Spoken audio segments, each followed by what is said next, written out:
আচ্ছা, আপনার already existing lead ডাটাবেসটি কি করবেন? এখানে নদীর একটি ভালো ফিচার আছে। আপনি আমাদের ম্যানেজ লিডস থেকে ইম্পোর্ট লিডস ফিচারের মাধ্যমে আপনি আপনার অলরেডি এক্সিস্টিং যে ডাটাবেসটি আছে সেটি আপলোড করতে পারবেন। এখানে হচ্ছে আমাদের লিডের যে ইনফরমেশনগুলো আমরা একসাথে ইম্পোর্ট করতে চাচ্ছিলাম, সেই ইম্পোর্টের অপশনটা যদি আমরা দেখাই, ইম্পোর্ট বাটনে ক্লিক করলে আমাদের একটা নদীর টেমপ্লেট লিড টেমপ্লেট দেয়া আছে।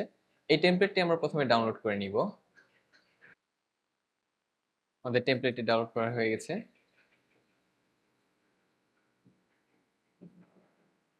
আমরা ফাইলটি যদি ওপেন করি, তাহলে এখানে আমরা দেখতে পারবো আমাদের কিছু ইনস্ট্রাকশন দেয়া আছে।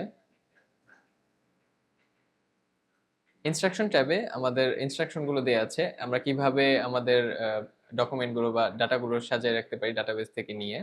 আর এখানে হচ্ছে ভ্যালিড ড্রপডাউন, আমাদের ড্রপডাউন কি কি আছে আমাদের এক্সেল শিটে সেগুলো এখানে একটা সামারি দেয়া আছে। এটা হচ্ছে আমাদের লিড ইম্পোর্ট টেমপ্লেটটা। এটা হচ্ছে আমাদের লিড ইম্পোর্ট টেমপ্লেট।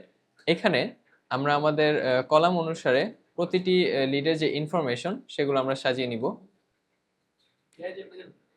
আমরা টাইম সেভ করার জন্য একটা ফাইল অলরেডি তৈরি করে রেখেছি আপনাদের জন্য। আমরা এখন দেখব কিভাবে এটি আপলোড করতে হয় নদীতে।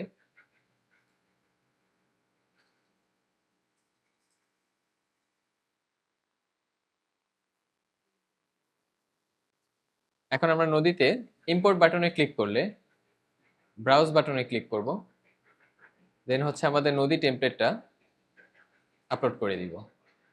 ইম্পোর্ট বাটন, এখানে দেখাচ্ছে যে আমাদের ফাইল ইজ বিং প্রসিড এবং কমপ্লিটেড। আমরা ভিউ বাটনে যদি ক্লিক করি, ভিউ করার পর আমরা এখান থেকে দেখতে পারবো যে আমাদের ফাইলটি আপলোড হয়েছে এবং 249টা রো আপলোড হয়েছে। এর মধ্যে ভ্যালিড হচ্ছে 244টা এবং ইনভ্যালিড হচ্ছে 5টি।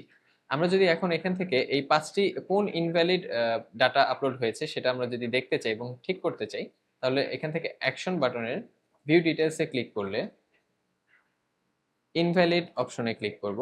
এখান থেকে আমরা দেখতে পারবো যে কোন অপশনগুলো মানে কোন ডাটাগুলোতে এরর আসছে।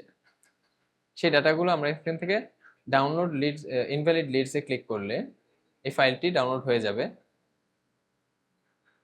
এবং পরবর্তীতে আমরা এগুলো ঠিক করে আবার নতুন করে আপলোড করতে পারবো।